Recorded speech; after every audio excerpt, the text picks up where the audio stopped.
Nah, jadi ini tuh yang soal yang ini tuh gini alur mikirnya. Pertama,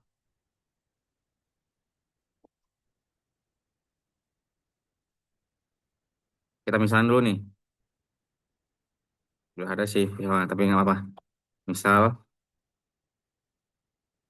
A itu merupakan suatu himpunan yang terdiri dari n elemen.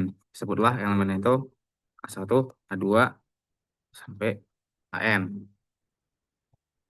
Nah, sekarang eh, kita ambil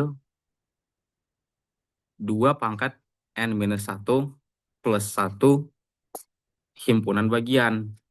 Nah, ini kan si AN, ini si AN, si A ini kan total seluruh himpunan bagiannya itu adalah 2 pangkat N, ya kan? Nah, terus bayangin kalau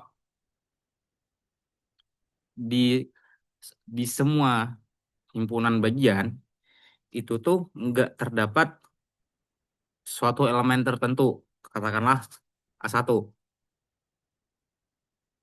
Nih, misalnya A1-nya kita buang. Berarti kan tinggal A2. Oh, jangan A1 deh, biar enak. AN-nya kita buang, biar lebih umum. Misalnya AN kita buang, data AN itu kita buang. Jadinya kan si A ini tinggal ini, tinggal ada sebanyak N minus 1 anggota. Nah, itu tuh berarti kan total himpunan bagiannya sekarang itu ada sebanyak 2 pangkat N minus 1, ya kan? Total dari semua himpunan bagian yang ada di A. Yang baru, sebutlah nama himpunannya itu A aksen. Nah, terus sekarang soalnya bilang diambil sebanyak 2 pangkat N minus 1 ditambah 1. Nih. Nah, berarti gini, kita ngambil sebanyak 2 pangkat minus 1 plus 1 himpunan dari A. Oke, nih. Dari A diambil sebanyak 2 pangkat N minus 1 plus 1 himpunan anggota.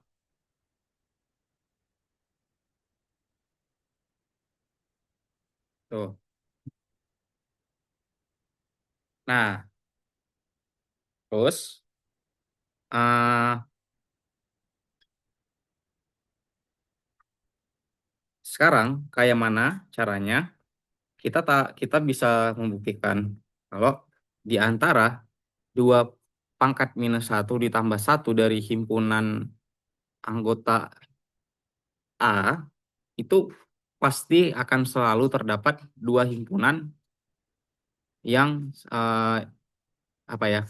Yang satunya merupakan himpunan bagian dari himpunan yang lain. Kan soalnya gitu ya. Nah, yang pertama kita definisikan himpunan baru. Sebutlah namanya itu A double aksen. Ya. Nah, A double aksen. A double aksen ini merupakan himpunan dari semua himpunan himpunan bagian, himpunan bagian dari A aksen. Tuh. Jadi setelah si AN-nya kita buang,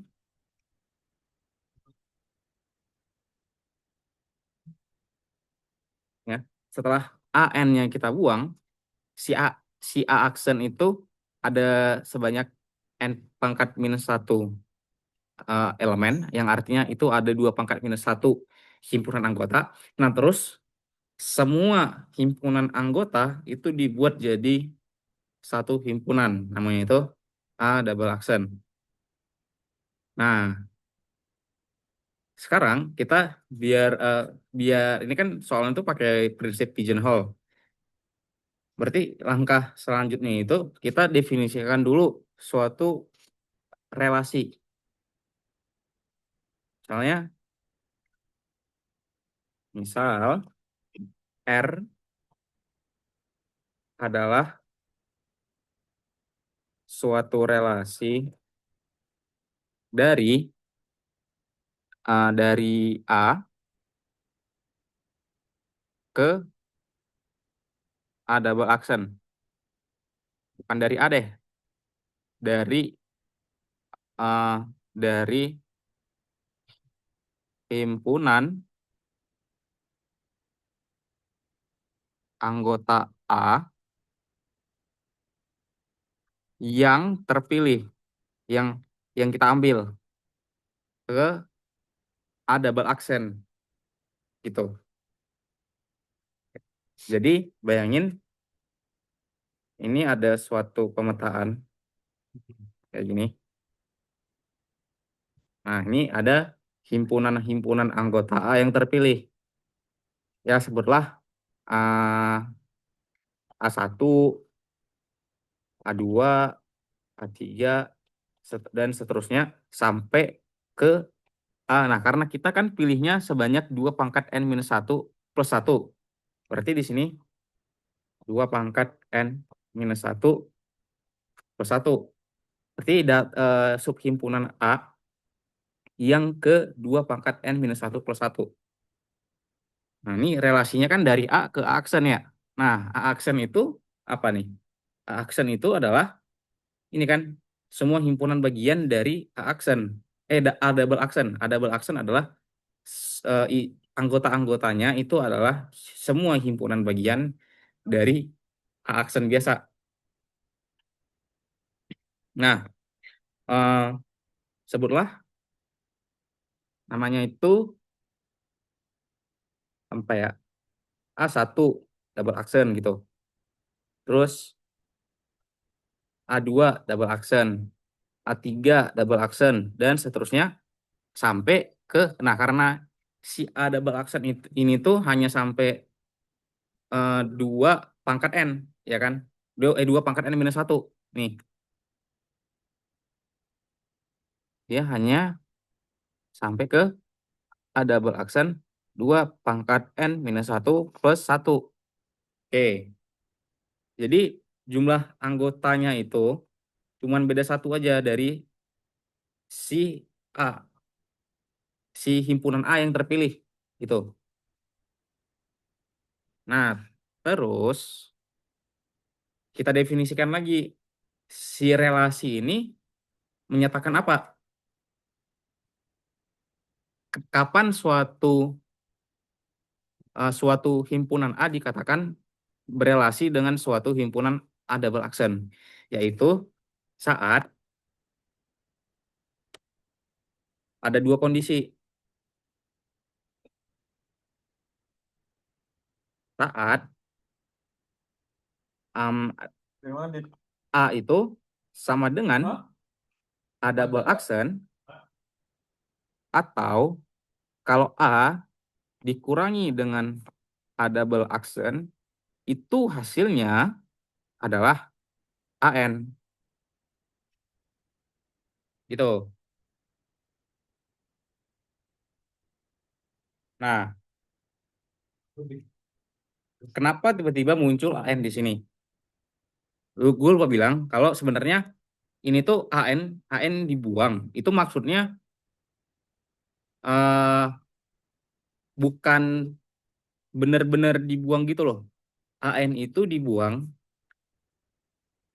tapi himpunan kalau kita mau menyusun, sebenarnya ini AN dibuang kalau kita mau menyusun suatu himpunan suatu himpunan yang setiap anggota-anggota dari subhimpunan tersebut pasti memuat si AN. Misal nih, gue punya himpunan 1, 2, 3. Nah, ini gue mau menyusun suatu subhimpunan dari, ini katakanlah himpunan B ya. Gue mau nyusun, gue mau nyari tahu eh, berapa subhimpunan dari dari himpunan-himpunan B ini yang pasti dari yang pasti anggota dari subhimpunannya itu memuat angka 3. Kan yang gue lakuin apa ya? Yang gue lakuin adalah buang si tiganya, buang si tiganya. Sekarang gue tinggal melakukan permutasi dari 1 dan 2. Ini kan. Nah, permutasi dari anggota-anggota 1 dan 2 itu kan 1, 2 sama 1, 2. Nah, tiganya ini kan gue tinggal tambahin aja di sini. 3, 3, 3, ya kan? Nah, ini kan pasti memuat si 3 itu. Oh, satu lagi himpunan kosong ya. Nah, si himpunan kosong kan gue tambahin 3 nih di sini. Nah, itu. Jadi sebenarnya kita buang, tapi nggak benar-benar dibuang. Karena 3 ini pasti kepilih kan. 3 pasti kepilih. Jadinya yang kita lakuin adalah tinggal mencari permutasi dari anggota sisanya, yaitu 1 dan 2. Nah, ini gitu juga. Sebenarnya A aksen ini tuh eh, dia itu eh, pasti AN itu ada di A aksen gitu. Pasti AN itu ada di A aksen. Nggak, dia nggak benar-benar dibuang. Makanya ini tiba-tiba muncul kalau kalau A dikurangi dengan A aksen itu hasilnya ada si AN. Nah, dia ini anggota-anggota himpunan si A yang terpilih disebut disebut memiliki relasi di A double aksen kalau kalau dia memenuhi 2 kondisi. Kalau si A ini sama dengan A aksen, atau ketika A dikurang kalau si A ini sama dengan A double aksen, dan kalau si A ini dikurangi dengan A double aksen, itu hasilnya adalah si AN. Nah, sekarang kalau kayak gini, coba perhatikan. Ini kan, oh ini salah nih, nggak ada plus 1. Nah, ini si AN, si yang kanan, si A, himpunan A yang terpilih, dengan A double aksen, itu kan eh, jumlah anggotanya itu beda 1 kan. Nah, maka nih menurut prinsip pigeonhole, maka pasti terdapat suatu suatu A, suatu subhimpunan A yang terpilih, terdapat bukan suatu, pasti terdapat 2 subhimpunan, setidaknya pasti terdapat setidaknya dua dua subhimpun eh, setidaknya setidaknya terdapat 2 subhimpunan A yang terpilih, oke, yang dipetakan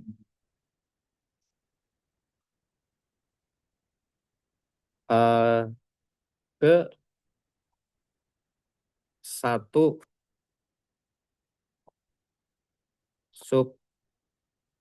subhimpunan di A double aksen. Nah, gitu ya. Pasti terdapat ini kan, si A1 ya. Si A1 it- ini si A1 dia pasti berpasangan dong dengan A1 double aksen, ya kan? Karena eh karena gini, dia itu kan disebut berpasangan kalau A sama dengan A double aksen atau A dikurangi A double aksen itu sama dengan si AN. Artinya ini semua pasti dia punya pasangan karena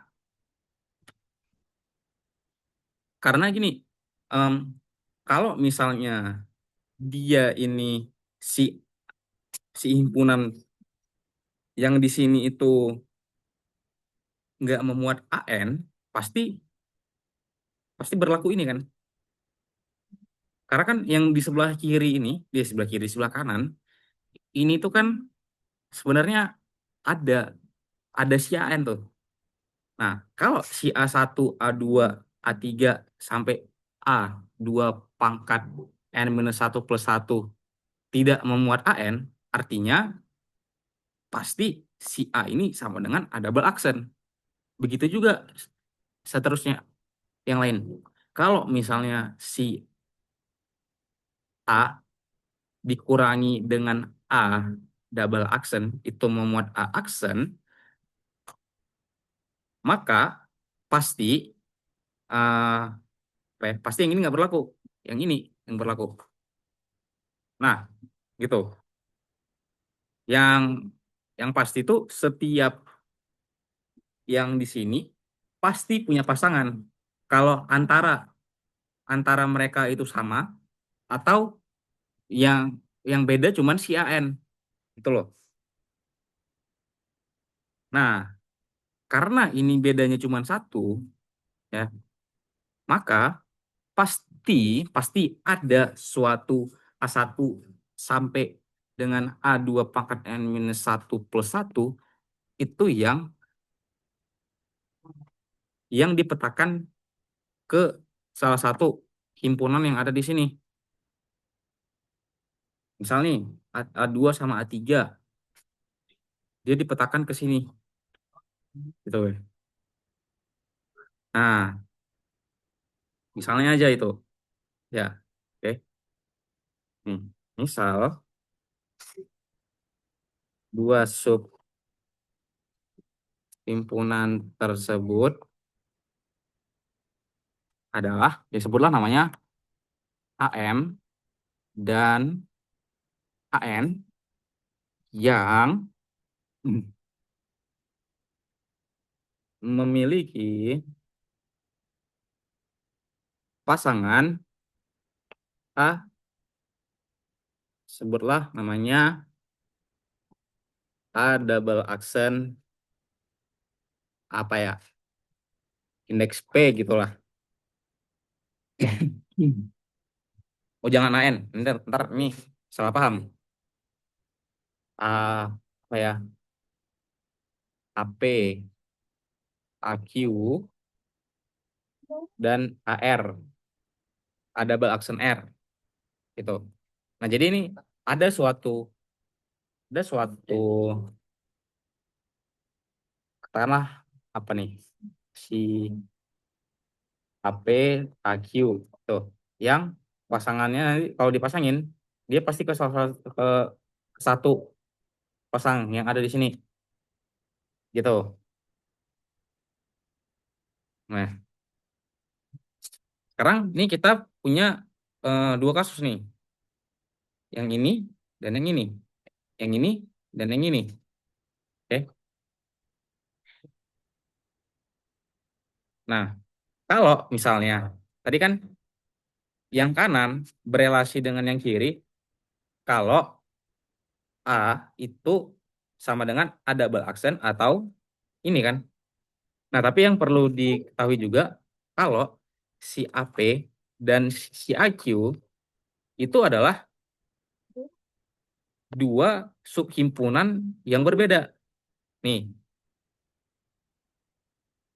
jadi yang kita pilih itu subhimpunan yang berbeda.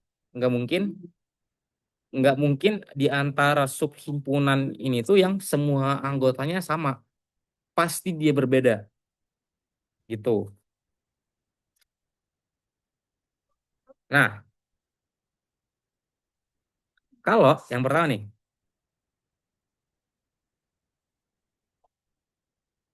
jika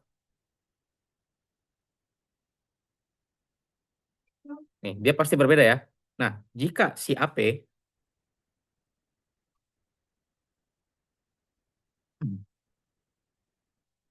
jika si AP itu, kalau si AP ini dia sama dengan A double aksen R, maka karena dia himpunannya berbeda ya, himpunannya berbeda, pasti si AP, si AQ kalau dikurangi dengan AR double aksen, itu pasti hasilnya AN. Nggak mungkin kalau kalau si AQ sama dengan AR, ntar ada dua himpunan yang sama. Kalau misalnya AQ sama dengan AR aksen, ya ntar si AP pasti sama dengan IQ. Dan itu nggak boleh. Karena dua sub himpunan di sini tuh yang dipilih haruslah himpunan yang berbeda. Artinya AP nggak mungkin sama dengan IQ. Gitu. Pasti si IQ ini bedanya dengan si AR double aksen itu adalah si AN. Gitu. Nah, ini akibatnya apa nih? Akibatnya, akibatnya si AP adalah sub himpunan dari IQ. Gitu. Kenapa demikian? Karena gini, bayangin si AP itu kan sama dengan AR double aksen. Ya sebutlah misalnya nih, AP itu anggotanya satu, dua, tiga ya. Akibatnya si AR double aksen itu tuh juga satu, dua, tiga kan. Nah, si AQ itu selisihnya dengan AR double aksen itu hanyalah si AN. Artinya si AQ itu dia satu dua tiga koma satu lagi AN himpunannya. Nah, coba lihat. Kan sama ini si AP pasti himpunan bagian dari si AQ kan. Ya enggak? Ini satu dua tiga. Pasti dong dia himpunan bagian. Tuh. Nah, terus yang kedua, jika K AQ sama dengan AQ sama dengan AR. Nah, dengan alasan yang sama, maka maka AQ maka AP itu sama kalau dikurangi dengan AR, selisihnya cuman AN. Nah, akibatnya AQ adalah himpunan bagian ya, suatu himpunan sama aja. Himpunan bagian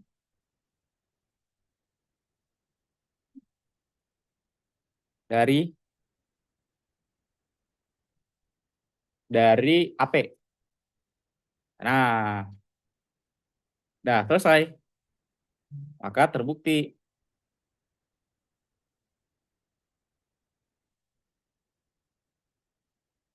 pasti ada selalu dua Beli makan. himpunan Kau mau apa? Tahu. yang di mana Kau makan berat. Iya. himpunan Beda. yang satunya Beda. Kamu itu bebek. adalah Banyak. himpunan anggota Atas ya. dari yang lain. Lagi nggak staff. Nah, gitu.